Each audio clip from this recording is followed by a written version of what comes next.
Hi there. Good morning, good afternoon, or good evening from wherever you are. Today, I want to talk to you about something we call hesitation. Hesitation is a killer disease that is robbing us of our destiny, robbing us of our dreams, robbing us of all our hopes. If we don't learn what it is, how to arrest it, and how to kill it will kill us fast. Let me ask you a question. Do you sometimes come so close to a breakthrough idea, but just before you take action on it, a small voice comes into your head and tells you, wait? That voice is what I am calling hesitation. It is the one that causes us to say, wait, to say, let me try it tomorrow, or to say, maybe I am not good enough for this. That voice is the one that has robbed us of the joy of life. We cannot completely do something that makes us happy because just before we can get into the point of saying yes, a voice always tells us wait. And we think, let me go with this idea, mull over it overnight, and then maybe tomorrow I'll have a better way of doing it. And you find even the following day, you never get that courage to actually face that risk and take that action that is so required in your life to change the situations in your life. For example, you may remember of a deal, maybe a business deal that you once encountered. You were so sold into the idea at first and you wanted to get into that business. But just before you could make your commitment, something came in between and you said, wait, maybe these people want to con me. Maybe I'm going to lose all this money. You hesitated and you lost that opportunity for that business just to find the following day or another day that your friend or somebody you knew or somebody else took up that same business idea and they are now doing very well in that field. It could also be a time you were really looking for a job and you were talking to anyone and everyone, trying to get everyone to look for you a job. And then one day maybe you encountered someone, let's say maybe a relative, an uncle or an auntie, who was very willing to help you. But they told you, go make your CV and send it to me and I'll see what I can do. And you went, but what happened? Before you could send the CV, you just looked at it, you started doubting yourself. You asked yourself, is this CV really worth anyone helping me? Do I have the skills that are required? Am I good enough? And again, you hesitated, and as such, you lost a job opportunity of a lifetime. It could also be a relationship. For example, when you were younger, maybe you met a boy or a girl of your dreams. Somebody who fitted all the characteristics you had been looking for in a boy or a girl, and you really wanted to talk to them. Maybe, let's say you met them in a hotel, in a mall, on the road, in a bus or somewhere. And maybe even you made an effort to talk to them.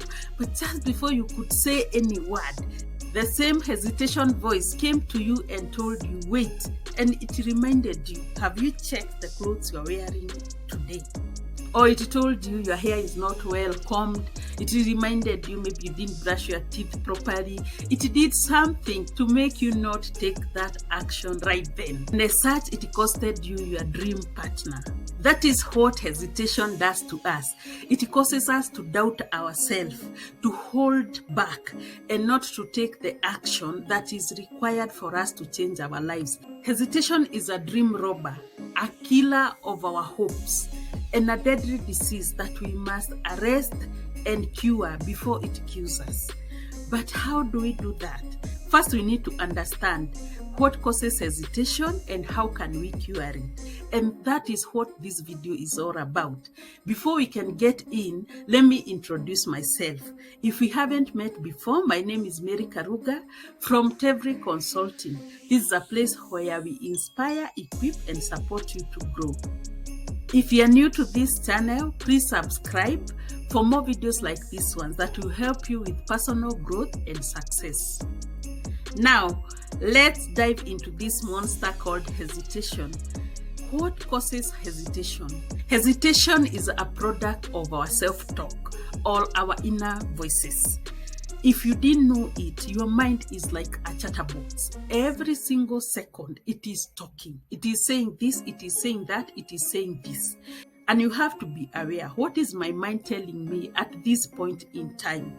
What is it encouraging me to do or not to do? Self-talk manifests itself in different personas. The positive self-talk has two eminent personas that I normally call the inner hero and the inner cheerleader. The inner hero is the one that encourages you to go bold, to take that bold action, to take risks. Inner hero does not believe in impossibilities. He keeps or she keeps on encouraging you that everything is possible if you just give it a try. And it pushes you out of your comfort zone. It wants you to take action. Then there is the cheerleader. The cheerleader is an encourager. She always is cheering you on, showing you that things are possible, reminding you to try, reminding you that you have all that it takes. It tells you that you are strong. It encourages you to work on your dreams and to continue pushing even when things are difficult. It cheers you on. It motivates you. It gives you the vibe when you need it. When you allow these two, your inner hero and your cheerleader, to take the center stage in your mind and to talk to you, you will feel confident, you will feel motivated, and you will be so eager to take the bull of life heads on and to move towards your goal. You can take any risk. You can walk through paths you have never walked before if you allow your positive voices to take the center stage. On the other hand, there are the negative inner voices. One I call the inner villain, the other one I call the inner critic. The villain is the one that doesn't believe anything is possible.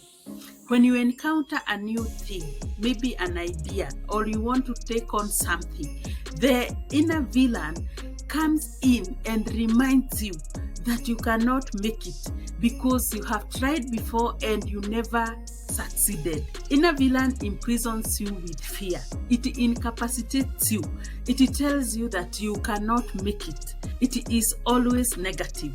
Then there is the inner critic, the one who reminds you of all your faults. Your inner critic's work is always to remind you of your negatives, of the things that you don't have.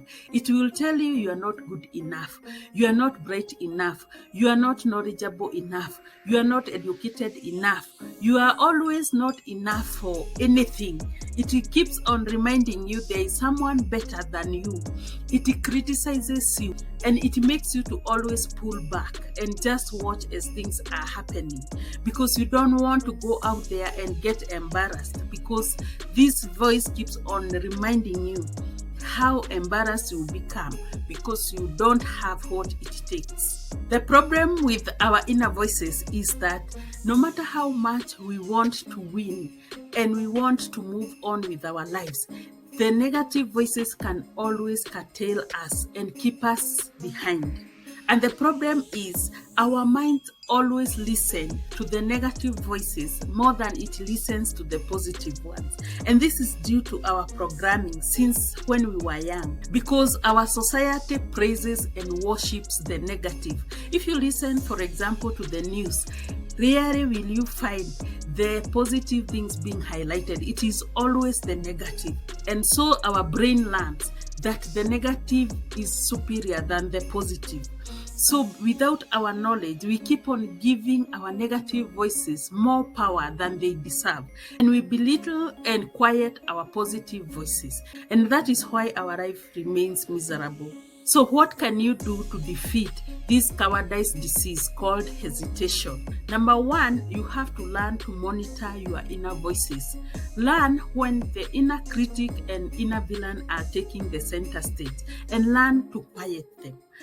Learn to encourage your positive self-talk and learn to exchange them. Learn to give the hero and the cheerleader the chance to talk to you. Learn to silence the critic and the villain, and that is the only way you will succeed. Number two, always act within 5 seconds of an impasse.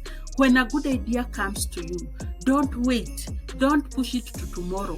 act and act within just 5 seconds. There is a book I love so much called The 5-Second Rule.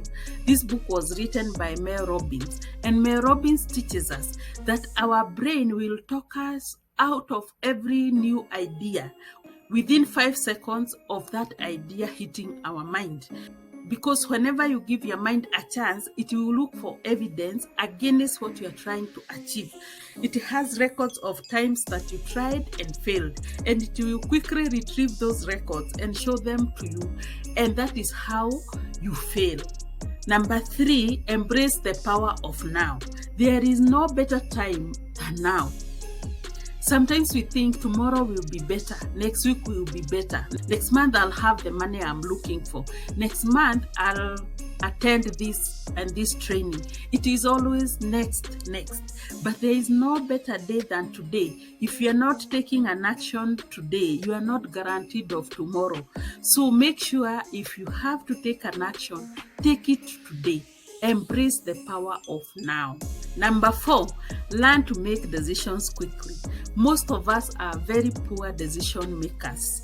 We encounter a scenario or something that needs our decisions right away. But we always tend to want to go away with that idea and think about it. And do you know what happens? Most of the times, if not always, we come back without the same vigor and the same anticipation as we had before, and as such we lose this idea. So if you want to defeat hesitation, then you need to learn to make decisions quickly. Make decisions on your feet. Don't wait. Make the decisions that seems right there when you are presented with an opportunity. Don't wait for tomorrow. Number 5, defeat fear. Fear paralyzes us. Fear makes us not to take action. And there are different types of fear. Sometimes you fear that you will fail. And for that reason, you don't want to try because no one really wants to fail. Sometimes you fear that you will be embarrassed. If you fail, you'll be embarrassed. Your friends will laugh at you, and you don't want that. Sometimes you fear rejection. You don't want to approach someone with an idea and they say no. So for that reason, you better not try. Fear has stopped us from making so many decisions. And if you want to succeed in life, then you have to learn to face your fear. And facing your fears doesn't mean that your fears will go away. Facing your fears is acting with courage even when you are fearful. Even when you are feeling that you are fearing what is coming. Just go on and act and do that thing that you need to do. That is the only way to win. There is no way you can be fearful and at the same time you want to win. You have to learn to face your fears, to take risks, and to do whatever you need to do. Don't allow fear to hold you back. That's all for today. I hope you have learned something of value about hesitation and how to defeat it. If you have, then don't keep this information to yourself. Share it widely with your friends, with your relatives, and anyone you think this information can help. Before you go, remember to hit the subscribe button if you have not done so yet, and visit our description section. You will find links to other videos just like this one that will help you with your growth. Till next time, see you.